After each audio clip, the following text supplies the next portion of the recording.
जय हिंद मित्रों।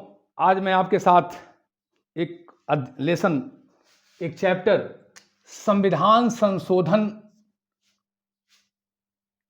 की प्रक्रिया, प्रोसेस समझेंगे कि क्या क्या व्यवस्था है भारतीय संविधान में संशोधन की। भारतीय संविधान, तो संविधान में संशोधन की जरूरत है, पड़ती ही है। डॉक्टर अंबेडकर साहब ने कहा था कि संविधान संशोधन की आवश्यकता भविष्य में पड़ेगी और हमारा संविधान न तो बहुत कठोर है, न तो बहुत लचीला है, एक बीच का समन्वय है और लोकतंत्र के जीवंतता के लिए, जन अधिकारों के पालन के लिए आवश्यक है कि संविधान में संशोधन की व्यवस्था का एक समन्वय मार्ग अपनाया जाए। इस तरह से संविधान के भाग 3 में संविधान के भाग 20 में अनुच्छेद 368 के अंतर्गत संविधान संशोधन की व्यवस्था किया गया। संविधान के भाग 20 अनुच्छेद 368 संविधान के संशोधन की व्यवस्था, और 3 तरह से यह हो सकता है संविधान संशोधन। 3 व्यवस्था है, 3 व्यवस्था है, 3 प्रक्रिया है, 3 प्रोसेस हैं। पहला, और एक चीज और क्लियर कर दूं कि हमारा संविधान संशोधन दक्षिण अफ्रीका के संविधान से लिया गया है, दक्षिण अफ्रीका के संविधान से प्रभावित है। दक्षिण अफ्रीका के संविधान से प्रभावित है, से लिया गया है। ब्रिटेन में संविधान संशोधन बहुत आसान है, अमेरिका में संविधान संशोधन बहुत कठिन है। भारत में इन दोनों के बीच की स्थिति को अपनाया गया है और दक्षिण अफ्रीका के संविधान से प्रेरित है, लिया गया है। अब हम चलते हैं संविधान संशोधन की व्यवस्था, प्रक्रिया। तो जो पहली प्रक्रिया है वो ये है कि साधारण बहुमत द्वारा संशोधन। साधारण बहुमत द्वारा संशोधन,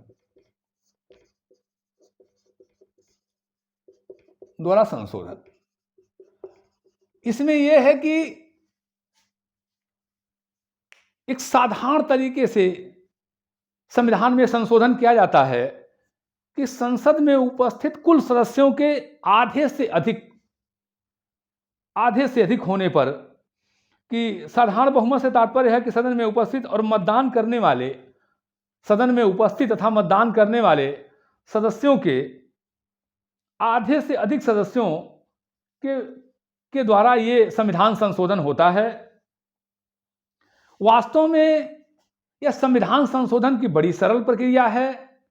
कभी कभी तो लोग इसको संविधान संशोधन मानते ही नहीं हैं, लेकिन यह ठीक नहीं होगा। संविधान संशोधन की एक व्यवस्था हमारे संविधान निर्माताओं ने बनाया है, तो ठीक है कि सदन में कुल सदस्य संख्या तथा उपस्थित सदस्यों के आधे से ज्यादा का बहुमत हो तो यह संविधान संशोधन किया जा सकता है। इसमें बहुत आसानी से संविधान में संशोधन हो जाता है। सदन में उपस्थित सदस्यों के और मतदान करने के आधे से अधिक, तो कुछ चीजें हैं जिसे इसमें इस तरह के परिवर्तन किए जाते हैं, जिसमें है संघ में नए राज्यों का प्रवेश। अगर भारतीय संघ में किसी नए राज्यों का प्रवेश करना है तो साधारण प्रक्रिया में संविधान संशोधन हो जाता है कि सदन में उपस्थित और मतदान करने वाले सदस्यों के आधे से अधिक से नए राज्यों के निर्माण तथा वर्तमान राज्यों के क्षेत्र में नाम में सीमाओं में परिवर्तन करना हो। तो पहला, संघ में नए राज्यों का प्रवेश, अनुच्छेद 2। दूसरा, नए राज्यों के निर्माण, वर्तमान राज्यों के नाम में, सीमाओं में, क्षेत्र में परिवर्तन करना हो, अनुच्छेद 3। नागरिकता से संबंधित प्राविधान, अनुच्छेद 11। राज्यों में विधानमंडलों के गठन और उनके समापन, अनुच्छेद 169। संघ राज्य क्षेत्रों के लिए विधानमंडल या मंत्रिपरिषदों का सृजन, संघ राज्य क्षेत्रों के लिए विधानमंडल तथा मंत्रिपरिषदों की व्यवस्था, आर्टिकल 239 क 239 क। और राष्ट्रपति, उपराष्ट्रपति, न्यायाधीश आदि के वेतन भत्ते से संदर्भ अनुसूची 2 और प्रथम, 5वीं, 6वीं, 8वीं अनुसूची इत्यादि के संदर्भ में इस तरह के संशोधन की व्यवस्था है। पहला, 5वीं, 6वीं तथा 8वीं अनुसूची इत्यादि में इस तरह के संशोधन की व्यवस्था है करने की। अब दूसरा हुआ कि पहला तो हो गया साधारण बहुमत से, और दूसरा हुआ विशेष बहुमत द्वारा संविधान संशोधन। विशेष बहुमत द्वारा, विशेष बहुमत द्वारा संशोधन, संविधान में संशोधन।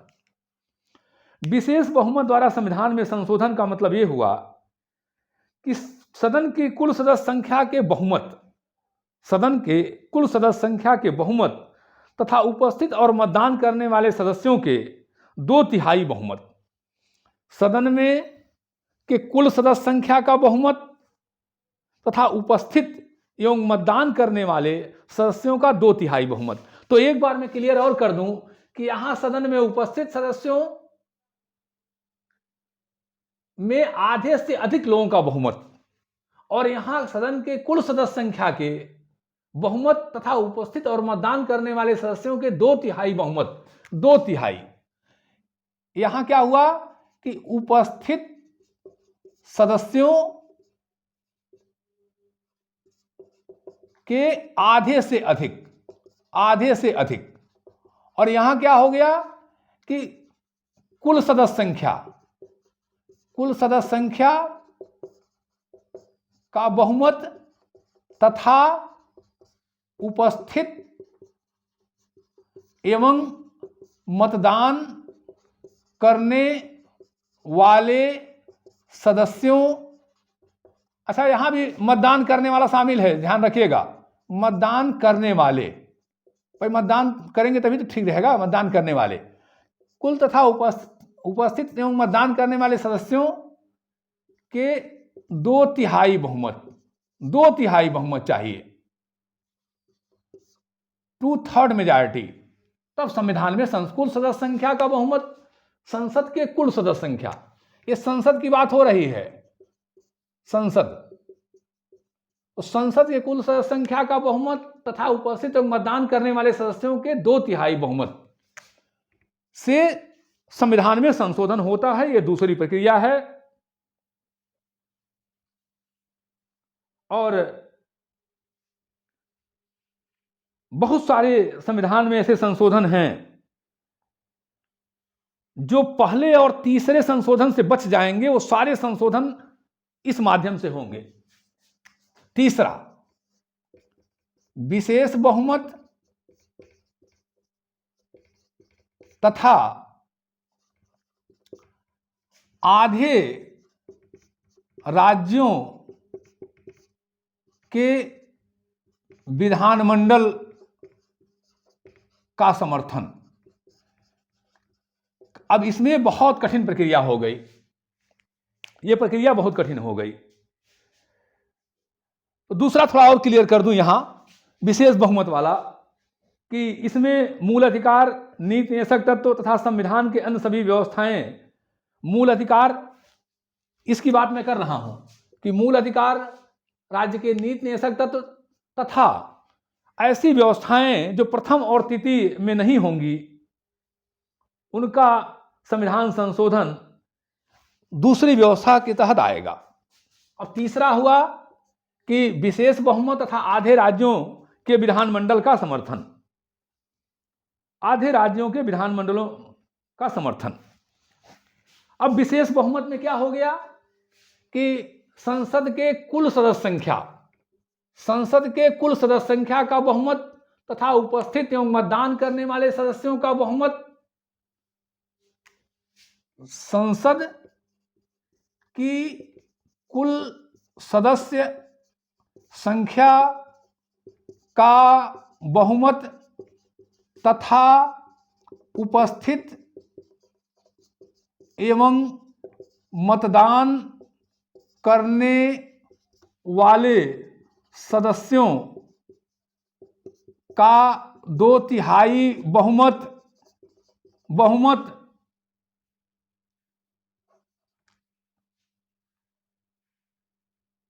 मतदान करने वाले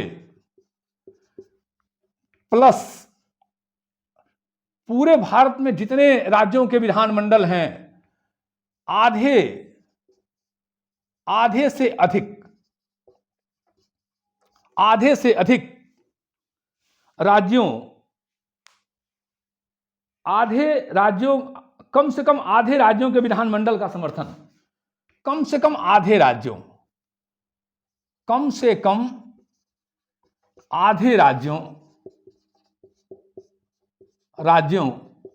के विधानमंडल का समर्थन। एक चीज और कर दूं क्लियर कि जो विधानमंडलों के राज्यों के विधानमंडल हैं, उनका जो समर्थन होगा वो साधारण बहुमत चाहिए। साधारण बहुमत का मतलब क्या हुआ कि उपस्थित एवं मतदान करने वाले सदस्यों के आधे से अधिक, और यहां कुछ नहीं चाहिए, बस आधे राज्यों का जो विधानमंडल है वहां साधारण बहुमत चाहिए। बात क्लियर हुई? तो 3 तरह के संविधान संशोधन की व्यवस्था है। पहला, साधारण बहुमत द्वारा संशोधन, संसद में उपस्थित सदस्यों के आधे से अधिक मतदान करने वाले सदस्यों, आधे से अधिक इसमें सदस्यों का बहुमत। दूसरा, संसद के कुल सदस्य संख्या का बहुमत तथा उपस्थित एवं मतदान करने वाले सदस्यों का 2/3 बहुमत। तीसरा, कि संसद के 2 सदस्य संख्या के उपस्थित और मतदान करने वाले सदस्यों का 2/3 बहुमत प्लस आधे राज्यों के विधानमंडल का समर्थन, और उन जो विधानमंडलों का समर्थन होगा वो केवल साधारण बहुमत से होगा, ज्यादा वहां नहीं चाहिए, बस साधारण बहुमत। विधानमंडल का मतलब जहां केवल विधानसभा है वहां विधानसभा पास कर दे, जहां विधानसभा विधान परिषद दोनों है वहां दोनों का समर्थन चाहिए। इसमें मुख्य रूप से आते हैं अनुच्छेद 368(2), उसमें आते हैं अनुच्छेद 54 राष्ट्रपति का निर्वाचन, अनुच्छेद 55 राष्ट्रपति के निर्वाचन की रीति, अनुच्छेद 73 संघ की कार्यपालिका शक्ति का विस्तार, अनुच्छेद 162 तो आर्टिकल 54 राष्ट्रपति का निर्वाचन, आर्टिकल 55 राष्ट्रपति के निर्वाचन की रीत, आर्टिकल 73 संघ की कार्यपालिका शक्ति का विस्तार, आर्टिकल 162 राज्यों की कार्यपालिका शक्ति का विस्तार, आर्टिकल 241 संघ राज्यों के क्षेत्रों के लिए उच्च न्यायालय, संघ राज्य के क्षेत्रों के लिए उच्च न्यायालय, संविधान के भाग 4 अध्याय 4 संघ की न्यायपालिका, संविधान के भाग 6 अध्याय 6 राज्यों के उच्च न्यायालय, संविधान का भाग 11 अध्याय 1 संघ राज्यों के बीच विधायी संबंध, 7वीं अनुसूची की किसी अनुसूची, 7वीं अनुसूची के किसी भी सूची, संघ सूची, राज्य सूची, समवर्ती सूची में परिवर्तन करना हो, संसद में राज्यों का प्रतिनिधित्व, अनुसूची 4, स्वयं अनुच्छेद 368 में संविधान संशोधन की प्रक्रिया में कोई परिवर्तन करना हो तो इस तरह से परिवर्तन किया जाएगा। तो सबसे जटिल प्रक्रिया है वो तीसरा है, विशेष बहुमत तथा आधे राज्यों का समर्थन, जिसमें article 54, article 55, article 73, article 162, article 241, भाग 4 अध्याय 4, भाग 6 अध्याय 5, भाग 11 अध्याय 1, 7वीं अनुसूची के संघ सूची, राज्य सूची, समवर्ती सूची के विषय क्षेत्रों में परिवर्तन करना हो, संसद में राज्यों के प्रतिनिधित्व अनुसूची 4 में परिवर्तन करना हो, स्वयं आर्टिकल 368 के संशोधन प्रक्रिया में परिवर्तन करना हो, तो ये इस तरह से परिवर्तन संशोधन किया जाएगा। यानी बड़ा ही ये कठिन प्रक्रिया है संविधान संशोधन की। चलिए, यहां तक बात क्लियर हुई कि कैसे कैसे संविधान संशोधन है।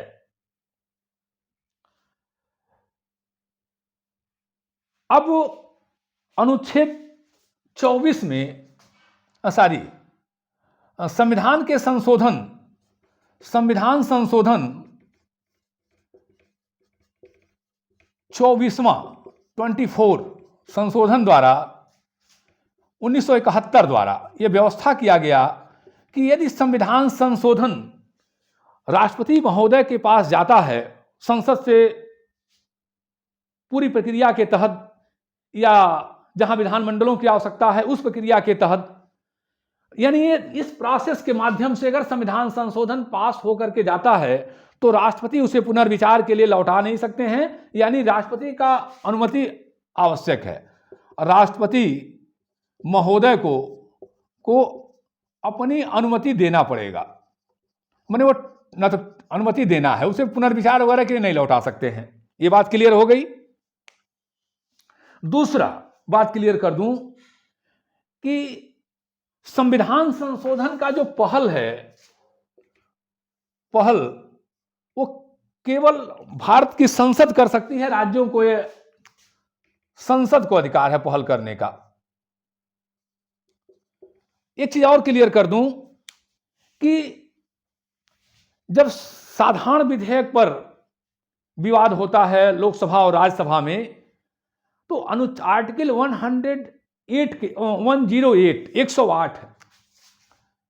108 के तहत संयुक्त बैठक की व्यवस्था है।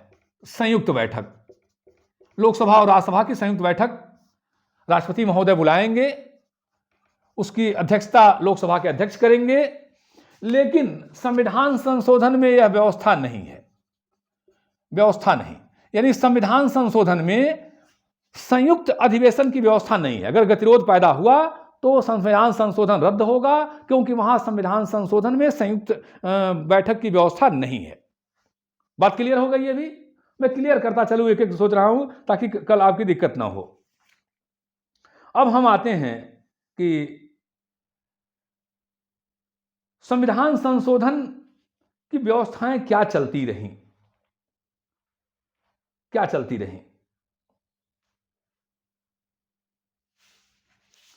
देखिए, संविधान संशोधन शुरू से ही कोई दिक्कत नहीं थी, और जब भी सरकार के पास ऐसा कोई मामला आया तो सरकार ने उसे अपने ढंग से परिवर्तित कर लिया। पहला केस आया था संविधान संशोधन का न्यायालय के समक्ष। अब एक चीज और क्लियर कर दूं कि मामला ज्यादा दिक्कत आई मौलिक अधिकारों में परिवर्तन को लेकर के। मौलिक अधिकारों में परिवर्तन को लेकर तो पहला केस आया था संकरी बनाम भारत संघ में। संकरी बनाम भारत संघ, एक बार न्यायालय के समक्ष पहली बार यह मामला आया कि क्या संविधान संशोधन के कहीं भी, खास करके मौलिक अधिकार, तो पहला केस आया संकरी प्रसाद बनाम भारत संघ। संकरी प्रसाद बनाम भारत संघ। आराम से समझ लीजिए,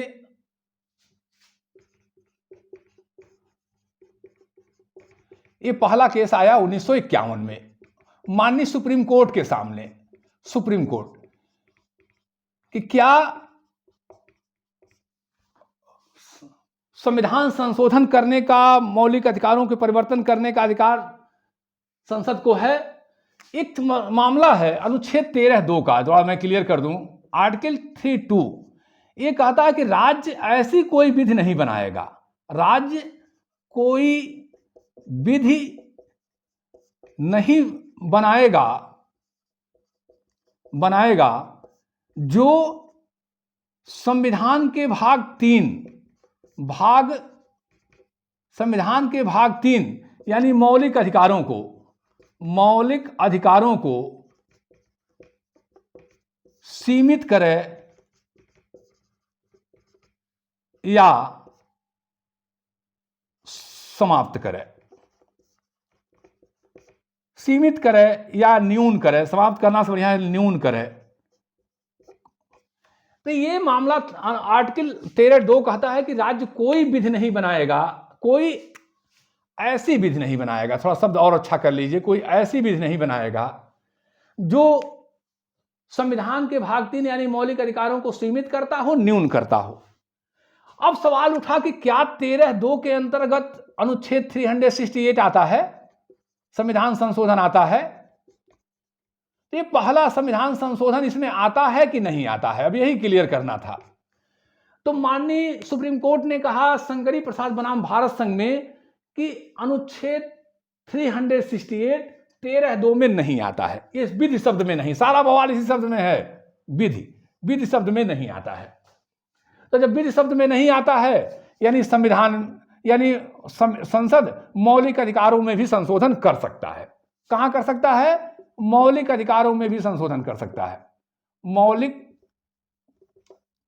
अधिकारों, देखिए थोड़ा समय लगे लेकिन आराम से खूब समझ लीजिए। मौलिक अधिकारों में भी संशोधन कर सकता है, यानी कोई भी संशोधन संसद कर सकती है। मौलिक अधिकारों में संशोधन की शक्ति संसद को है, संसद को है। यह मामला शंकरी प्रसाद बनाम भारत संघ में माननीय सुप्रीम कोर्ट ने कहा। सुप्रीम कोर्ट, ये भी नहीं कोई निचली अदालत। अब दूसरा मामला आया सज्जन सिंह बनाम राजस्थान राज्य। ये मामला आया 1965 में। इसमें भी माननीय सुप्रीम कोर्ट ने कहा कि अनुच्छेद 13(2) में जो विधि शब्द कहा गया है वो 368 उसमें नहीं आता है। अर्थात कोई भी, संसद को मौलिक अधिकारों में परिवर्तन का अधिकार है। संसद को मौलिक अधिकारों में परिवर्तन का अधिकार है, अधिकारों में परिवर्तन का अधिकार है। परिवर्तन का अधिकार, यानी वही बात माननीय सुप्रीम कोर्ट ने वहां भी कहा जो 51 में कहा था, शंकरी प्रसाद भारत संघ में दूसरे में भी वही कहा। तीसरा मामला आया, यह मामला आया गोलकनाथ बनाम गोलकनाथ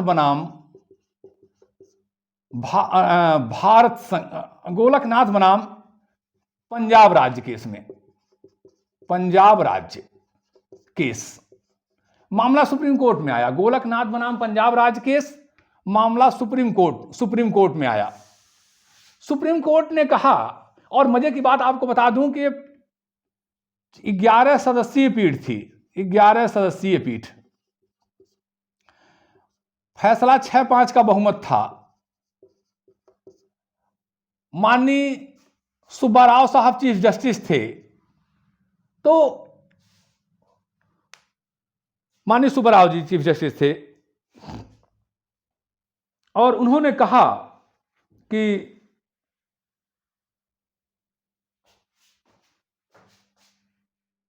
संसद मौलिक अधिकारों में परिवर्तन नहीं कर सकती है। मौलिक अधिकारों में परिवर्तन नहीं कर सकती है।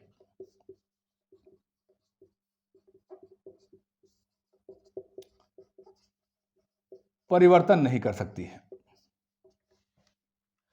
क्योंकि जो 13(2) की विधि शब्द है कि राज्य ऐसी कोई विधि नहीं बनाएगा जो संविधान के भाग 3 यानी मौलिक अधिकारों को सीमित या न्यून करता है, उसमें 368 संविधान संशोधन आता है। यानी कोई भी परिवर्तन नहीं कर सकते हैं। कौन नहीं कर सकते हैं? संसद संविधान के मौलिक अधिकारों में परिवर्तन का अधिकार संसद को नहीं है। यानी 13(2) में जो विधि शब्द है उसमें अनुच्छेद 368 भी शामिल है।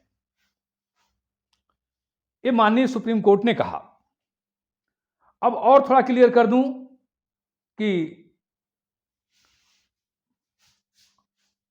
सरकार ने इस प्रभाव को समाप्त करने के लिए अनुच्छेद 24वां संविधान संशोधन लाया। 24वां संविधान संशोधन, 24वां संविधान संशोधन। यह संशोधन श्रीमती इंदिरा गांधी की सरकार 1971 में लाई, और उसमें 13(2) से संविधान संशोधन अनुच्छेद 368 को बाहर कर दिया। 368 को बाहर कर दिया, बाहर, क्योंकि 13(4) एक व्यवस्था जोड़ दिया कि संविधान की मौलिक अधिकारों में संसद परिवर्तन कर सकती है, और जो 362 में व्यवस्था है विधि शब्द की, उसमें 368 नहीं आता है। बहुत क्लियर समझ लीजिएगा कि 24वां संविधान संशोधन में श्रीमती इंदिरा गांधी की सरकार 1971 में संशोधन किया। 13(2) संविधान के 13(2) से 368 को बाहर कर दिया। एक नया अनुच्छेद 13(4) जोड़ करके, और कहा कि इसमें संविधान में कहीं भी संशोधन करने का अधिकार संसद को है, क्योंकि ये जो 13(2) में विधि शब्द है उसमें अनुच्छेद आर्टिकल 368 नहीं आता है। चलिए, इंदिरा गांधी की सरकार 1971 में प्रचंड बहुमत लेके आई थी। इंदिरा गांधी जी बम थी, एकदम कोई दिक्कत थी नहीं। उन्होंने सोचा कि हम जो चाहे सो करेंगे। एक गाना आया था, मेरी मर्जी। अब देखना है आगे। अनुच्छेद 25वां संविधान संशोधन, 25वां संविधान संशोधन 1971 में इंदिरा जी ने एक और व्यवस्था जोड़ा और कहा कि राज्य के नीति निर्देशक तत्वों में जो व्यवस्थाएं हैं, ख की, ग की, अगर उनके लिए हमें मौलिक अधिकारों को संशोधन भी करना पड़ेगा तो हम करेंगे, प्रभावी बनाने के लिए। और इसे न्यायालय में चुनौती नहीं दी जा सकती है।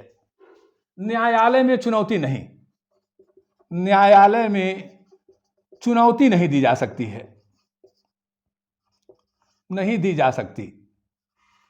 ये न्यायालय में चुनौती नहीं दी जा सकती है। ये गोलकनाथ बनाम पंजाब राज्य के केस के जो मौलिक अधिकारों में परिवर्तन नहीं करने की बात थी, इसको एकदम समाप्त करना था। अगला एक केस आया, केशवानंद भारती बनाम केरल राज्य। केशवानंद भारती बनाम केरल राज्य, केशवानंद भारती बनाम केरल राज्य, ये एक केस आया। और इसमें जो है सीकरी साहब चीफ जस्टिस थे, श्री सीकरी साहब चीफ जस्टिस थे।